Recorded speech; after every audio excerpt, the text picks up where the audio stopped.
o Espírito Santo que convence você, que fala que você precisa se arrepender, e você se sente então constrangido, envergonhado diante de Deus, e você confessa o seu pecado, e Deus perdoa. 1 João 1,9 diz o quê? Se confessarmos os nossos pecados, Ele é o quê? Fiel e justo para nos perdoar e nos purificar de toda a injustiça. Louvado seja o nome do Senhor. Eu e você somos fracos. E a Bíblia diz que somos fracos porque a nossa natureza é pecaminosa. E se não for a graça de Jesus, a gente não vai conseguir resistir a esse mundo sujo e pecador. É por isso que nós somos fracos. E tão fracos que somos, que a gente não sabe nem como orar. E quando nós vamos orar, a gente não sabe como convém. Porque não sabemos o que é melhor para nós. Meus irmãos, eu sempre aprendo com Deus quando eu procuro ler mais sobre homens e mulheres que viviam uma vida cheia do Espírito Santo de Deus. E eu aprendi mais uma lição nessa semana, ao ler um outro livro que diz que Deus não nos dará aquilo que pedimos, mas Deus nos dará aquilo que precisamos. Deus não nos dará aquilo que pedimos, mas Ele nos dará aquilo que precisamos. Às vezes, você está pedindo a Deus um pão, pensando que é pão, e você está pedindo pedra, porque você não sabe como pedir. Você consegue imaginar? Se Deus concedesse tudo aquilo que deseja o teu coração, quantas coisas que você já não desejou, que depois você pensou, meu Deus, muito obrigado, você não me deu aquilo, né? Que livramento! Meus irmãos, Deus concede a vitória para a sua igreja a cada dia, quando Ele também nos ajuda pelo seu Espírito Santo diante das nossas fraquezas. É por isso que a igreja, ela é uma igreja militante que em breve será triunfante. É por isso que diz Paulo que nós somos mais do que vencedores, não por causa das nossas forças, mas por causa daquele que nos amou e se entregou por nós naquela cruz. Você se sente consolado com esta palavra? O Espírito Santo geme por nós. Então aqui está a grande gemessão. A gemessão que nós dizemos, natureza geme, a igreja geme, o Espírito Santo geme. Ou seja, as coisas estão piorando a cada dia. Mas só que no final, tudo será para o nosso bem. No final, tudo será para o nosso bem. Olha o que Paulo diz no verso 28, vamos ler? E sabemos, aqui está uma palavra grega de exatidão matemática, temos certeza absoluta que 1 e 1 só pode ser 2. Ou seja, sabemos, tenho plena convicção, de quê? Que todas as coisas cooperam ou contribuem juntamente, para quê? Para o bem daqueles que amam a Deus, daqueles que são chamados segundo o seu propósito. Irmãos, é verdade que nós estamos vivendo em períodos de grande tristeza com essa crise mundial. Dias difíceis, recorde de calamidade na natureza, muita violência em nosso país, muitas separações de casais, muitas contendas, muitas aflições psicossomáticas. Mas diante de tudo isso, o texto diz o quê? Sabemos. Sabemos o quê? Que todas as coisas são boas? Não, nem tudo que acontece com a gente é bom, mas tudo que acontece com a gente coopera para o bem daqueles que amam a Deus. Você ama a Deus? Então toda a sua adversidade que você está enfrentando é para o seu bem. Diga comigo, a adversidade que eu enfrento será para o meu bem, porque o meu Deus está cuidando da minha história até a volta de Jesus Cristo. Deus não perdeu o controle das nossas vidas. Deus está conduzindo a sua igreja para aquele grande dia da consumação. Este grande dia será o dia da vitória. A vitória de Cristo, a vitória da igreja. E nós estaremos com Ele para sempre nos céus. Queridos, nós não temos que ter medo. Deus está com nossas vidas nas suas poderosas mãos para sempre. É isso que ele diz no verso 29, vamos ler? Porque o que dantes conheceu, presciência, Deus sabe, também os predestinou para serem conforme a imagem do seu Filho, a fim de que ele seja o primogênito entre muitos irmãos. Ou seja, antes de criar o universo, Deus já te conhecia. Antes de criar este mundo, Deus já te amava. Ou seja, Ele já sabia que você estaria aqui nesta noite, antes de criar todo esse universo. Ele já conhece o teu coração, antes mesmo de você ter nascido. Isso é presciência, é um Deus onisciente, é um Deus sabedor de todas as coisas. E digo mais pela palavra dele, Deus separou esta noite para que você pudesse estar aqui nesta igreja, mesmo nesse tempo de dor, mesmo nesse tempo de adversidade, Ele está nos dando uma nova oportunidade. Tudo isso para começar em nós uma nova história. Deus vira a página de sujeira, de tristeza e de dor e nos concede uma página limpa para a glória dEle. E Ele começa a escrever uma linda história de amor sobre a nossa história pelo sangue de Jesus Cristo. É isso que Paulo vai dizer no verso 30, que o sangue de Cristo nos justificou. Olha o que diz o verso 30. E aos que predestinou pela sua presciência, é claro, a estes também os chamou. E aos que chamou, a estes também fez o quê? Justificou. Pai, ela estão justificados pelos erros que cometeram, porque o meu sangue foi derramado sobre a vida deles. Isso é justificação. É Ele dizer, está arriscada a dívida, está quite, está pago. Por isso Ele gritou na cruz, tetelestai, está consumado. E aí termina dizendo, e a esses que justificou, a eles também glorificou. Eu pergunto, nós já fomos glorificados? Não. Nós já fomos justificados, regenerados, estamos num processo de santificação, mas nós ainda não fomos glorificados. Então, meus irmãos, o que Paulo está querendo dizer aqui é que Deus nunca nos deixará no meio do caminho. Ele vai completar a sua obra em nós. Vocês já pararam para pensar o que isso significa? Que com a volta de Jesus, nós teremos um corpo glorificado. Nós teremos um corpo que nunca mais ficará doente.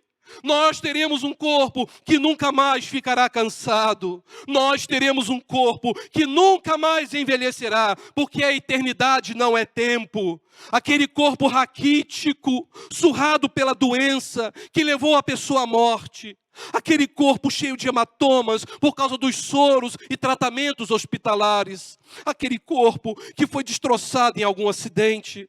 Aquele corpo que foi deformado por causa de um câncer. Aquele corpo que foi incinerado num acidente de avião ou talvez até mesmo cremado. Será apenas uma semente diante daquilo lindo que brotará quando vier a sua glorificação. Porque com a glorificação, eu e você teremos um corpo imortal.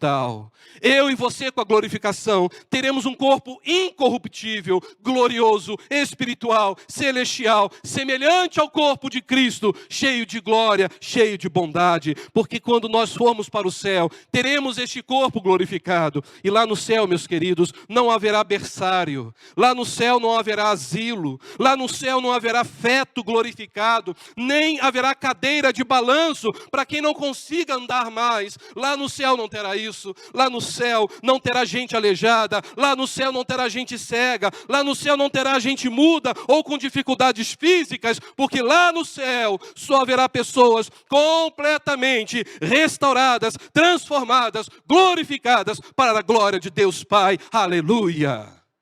É o céu que nós temos que ter como meta na nossa vida. Nós não somos daqui, nós somos peregrinos nessa terra. Mas enquanto não formos para o céu, enquanto Jesus não voltar, enquanto estivermos aqui nesta terra gemendo, nós temos uma garantia. E Paulo precisou terminar essa perícope com alto nível. Ele disse, no verso 31, que diremos então à vista de todas essas coisas? Se Deus é por nós, quem será contra nós? Vamos falar juntos? Se Deus é por nós, quem será contra nós? E ele diz, aquele que nem mesmo ao seu próprio filho poupou, antes o entregou por todos nós. Como nos não dará também com ele todas as coisas? Quem intentará acusação contra os escolhidos de Deus? É Deus quem os justifica, ou seja, nos justificou pelo sangue de Cristo. Quem os condenará? Pois é Cristo quem morreu, ou antes quem ressuscitou dentre os mortos, o qual está à direita de Deus, e também intercede por nós. Agora olha só que lindo. Quem nos separará do amor de Cristo? Quem? A tribulação, a angústia, a perseguição, a fome, a nudez, o perigo ou a espada? Como está escrito, por amor de ti somos entregues à morte todo dia. Somos reputados como ovelhas para o matador. Em outras palavras, quem pode nos separar do amor de Jesus Cristo? As epidemias, as doenças, as corrupções da nossa política, os terremotos, as violências, as bombas de hidrogênio. Nada disso. Nada poderá nos separar do amor de Deus em Cristo Jesus, porque a nossa vida não está nas mãos daquele que tem controle de uma política. A nossa vida está nas mãos daquele que tem controle de todo o universo, que é bendito, cheio de glória para sempre, Jesus Cristo. A nossa vida está nas mãos dele, está no controle dele. Por isso que nós temos plena alegria em dizer: breve Jesus voltará. Quando inicialmente eu perguntei se Jesus voltasse hoje, você teve dúvida ao responder: aleluia, vem Senhor Jesus, ou você ficou com medo? Aonde você passará a eternidade? Você tem certeza de que Jesus é o Senhor absoluto da sua história? Se você não tem essa certeza esta noite, você precisa voltar-se para Deus, porque fazendo assim, esses versos finais serão realidade na sua vida a partir deste momento. E você poderá dizer com convicção o que Paulo disse ao finalizar este capítulo 8. Diz assim, vamos ler o verso 37. Mas em todas essas coisas, ou seja, lutas, tribulações, fomes, angústias, nós somos o quê?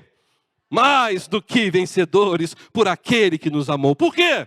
Porque eu estou certo de que nem a morte, nem a vida, nem os anjos, nem os principados, nem as potestades, ou seja, todo o império do mal, nem o presente, nem o futuro, nem a altura, nem a profundidade, nem qualquer outra criatura nos poderá separar do amor de Deus que está em Cristo Jesus, nosso Senhor. Aleluia!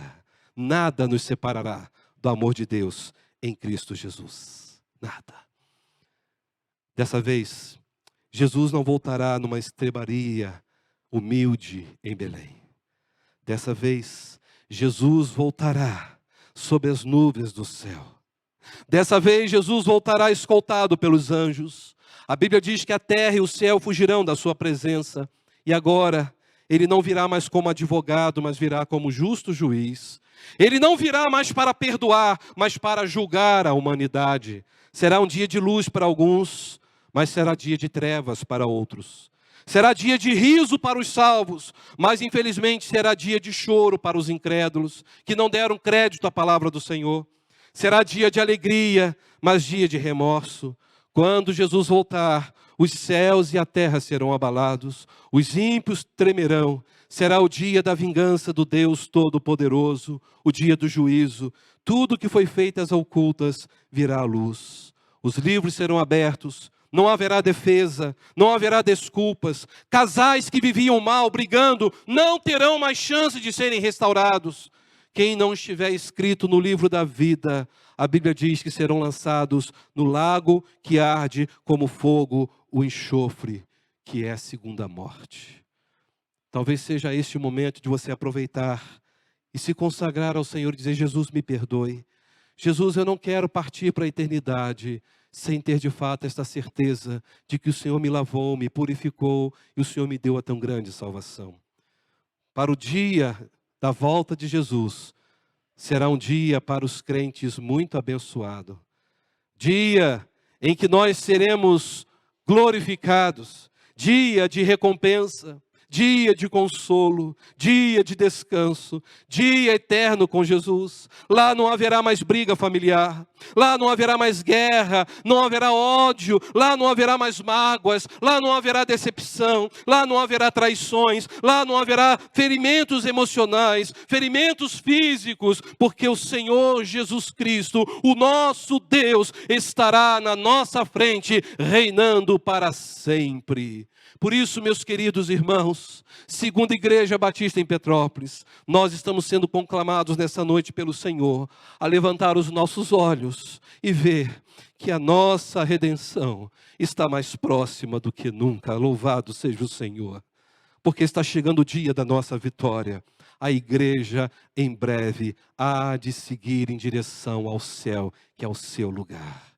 E eu quero ler um último texto com a igreja nesta noite. Apocalipse, capítulo 19, verso 14 a 16. Marque esse texto na sua Bíblia. Apocalipse 19, 14 diz assim: os exércitos dos céus o seguiam, vestidos de linho fino, branco e puro, e montados em cavalos brancos. De sua boca sai uma espada afiada, com a qual ferirá as nações, e ele as governará com cetro de ferro, e pisa o lagar do vinho do furor da ira do Deus Todo-Poderoso. Agora veja o verso 16, o que diz: em seu manto e em sua coxa está escrito este nome: Rei dos Reis, Senhor dos Senhores. Vamos falar juntos?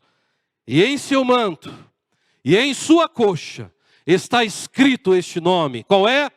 Rei dos Reis e Senhor dos Senhores. Ah, meus queridos, Jesus foi coroado como Rei, Rei dos Reis. Ele é o Senhor dos Senhores. E quero dizer a vocês, esse Jesus que é o Rei dos Reis e Senhor dos Senhores, Ele está aqui nesta hora, nesta noite.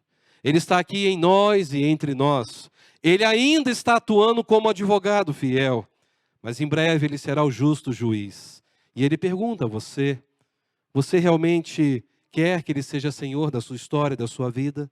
Não adianta ter conhecimento teológico, não adianta ser batizado numa igreja, não adianta fazer tantos eventos numa igreja. Se você não nasceu de novo, se você não foi lavado pelo sangue do Cordeiro, você não passará a eternidade com Cristo nos céus. Porque aquele que nasceu de novo é nova criatura. As coisas velhas se passaram, eis que tudo se fez novo. Vamos falar juntos? Se alguém está em Cristo, nova criatura é. As coisas velhas se passaram, eis que tudo se fez novo. Talvez você tenha um vício para vencer. Talvez você esteja afastado da igreja e nessa noite o Senhor te trouxe aqui, porque é noite de reconciliação. Eu quero orar por você nesta noite, quero convidar a igreja a fechar os seus olhos. Eu quero convidar você a pensar naquilo que Paulo falou para a igreja, naquilo que o Espírito Santo está falando ao nosso coração nesta noite. O Espírito Santo que conhece as nossas fraquezas, que geme com gemidos inexprimíveis diante do Pai. O texto que revela que a natureza está gemendo, o texto revela que a igreja está gemendo, o texto revela que o Espírito Santo está gemendo. Tudo isso para que eu e você possamos estar atentos aos sinais da volta de Jesus Cristo. Quem sabe esta não seja a noite mais especial da sua vida, de você reafirmar a sua fé em Jesus, ou quem sabe de você voltar ao primeiro amor, ou quem sabe de você entregar a sua vida ao Senhor Jesus Cristo. Ele te trouxe aqui porque Ele está te dando esta oportunidade. A vida passa rápido demais. Muitos não chegam nem a ter os seus cabelos embranquecidos, morrem antes. Quantos estão morrendo antes? A questão é, onde passaremos a eternidade? E quem sabe, você está aqui e você não tem certeza da sua salvação. Confesse Jesus como Senhor da sua vida. João 6,37 diz que aquele que vem a mim, de modo algum, eu lançarei fora. Se você confessar com tua boca que Jesus Cristo é o Senhor, você será salvo. E o seu nome será escrito no livro da vida para sempre. Ninguém poderá apagar o seu nome do livro da vida. Eu quero convidar você nesta noite, nesse exato momento, a dizer para Jesus: Senhor, eis-me aqui. Senhor, eu não quero mais viver longe de Ti. Os sinais da Tua volta são claros. A natureza está aí dizendo claramente tantas catástrofes. As pessoas sem amor, a imoralidade crescendo dia após dia, o bem sendo chamado de mal, o mal sendo chamado de bem. Filhos desobedientes a pai e mãe, casamento sendo banalizado, família sendo banalizado, a palavra de Deus sendo rejeitada. Mas para aqueles que são de Cristo, vão ter alegria perpétua em estar na presença do Salvador. Eu quero convidar a igreja a ficar em pé. E eu quero te dar essa oportunidade de que você possa nesse momento dizer: Senhor, eis-me aqui. Eu não quero mais viver longe de Ti. Eu quero aproveitar a oportunidade agora, para que eu possa naquele dia receber um corpo glorificado, para que eu possa naquele dia desfrutar da eternidade contigo nos céus.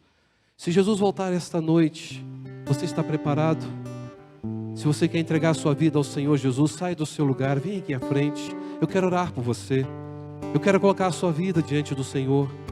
Há muita alegria no céu por um pecador que se arrepende, do que dos 99 justos que já estão na casa do Senhor.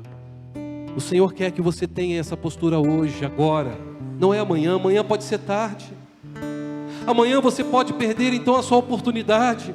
Ninguém aqui tem garantia de que vai estar vivo amanhã. Podemos partir ainda nesta noite. Então este é o momento. Diga para o Senhor: Senhor, aqui estou. Eu ainda quero desfrutar o melhor do Senhor nesta terra.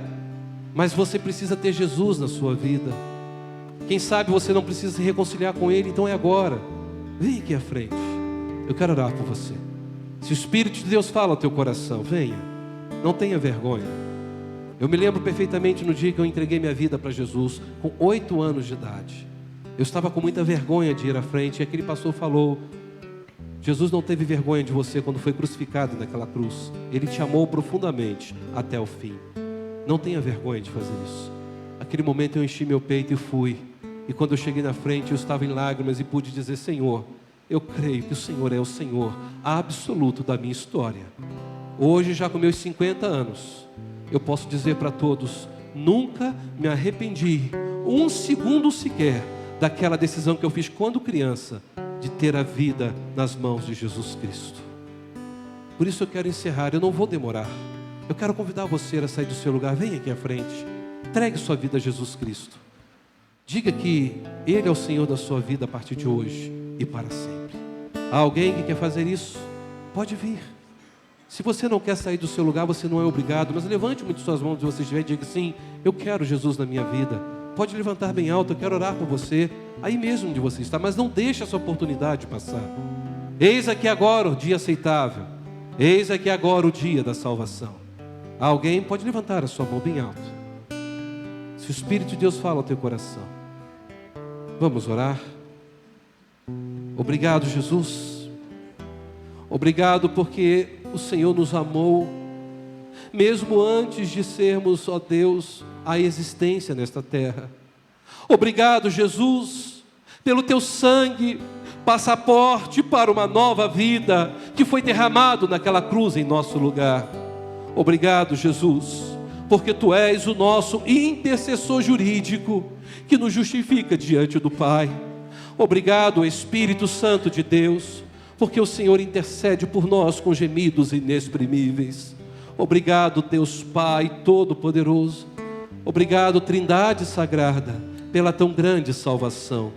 Obrigado, ó Deus, porque nós entendemos mais uma vez que todas as coisas cooperam para o bem daqueles que Te amam. As lutas estão difíceis, Senhor. As batalhas estão constantes na nossa história. Mas nós Te agradecemos, que muitas vezes não sabemos nem como falar diante da dor. Mas o Teu Espírito que habita em nós, Ele intercede com gemidos inexprimíveis diante de Ti. Obrigado, Senhor, pelo Teu cuidado, pelo Teu consolo. Obrigado, Senhor, porque nesta noite o Senhor mais uma vez esteve trabalhando em cada coração neste lugar. Neste lugar onde o Senhor tem feito maravilhas. Neste lugar onde há uma história de 75 anos, onde vidas foram transformadas pelo poder do nome de Jesus Cristo. Obrigado, ó Deus, pelos pastores que por aqui passaram, pelas suas famílias que aqui viveram. Obrigado por aqueles, ó Deus, que hoje já não estão aqui nesta terra, mas com certeza estão contigo nos céus, desfrutando do melhor da eternidade. Obrigado, Senhor, por este momento que a Tua igreja está vivendo. Sabemos perfeitamente que grandes coisas o Senhor há de fazer por nós, e por isso estamos cheios de alegria. Leva-nos, ó Pai, em paz para os nossos lares nesta semana. Ajude-nos que essa semana seja de bênçãos. Ajude, ó Deus, para que nessa semana possamos desfrutar o melhor do Senhor, mesmo no meio das adversidades. Que o Teu grande amor, que a graça maravilhosa de Jesus Cristo e que a consolação do Teu Santo e Divino Espírito recaia sobre o Teu povo aqui e espalhado por este mundo, hoje e eternamente. Amém. Deus abençoe. Podeis assentar. Nós vamos ainda adorar o Senhor com o coral. Preste atenção naquilo que o coral há de cantar nesse momento.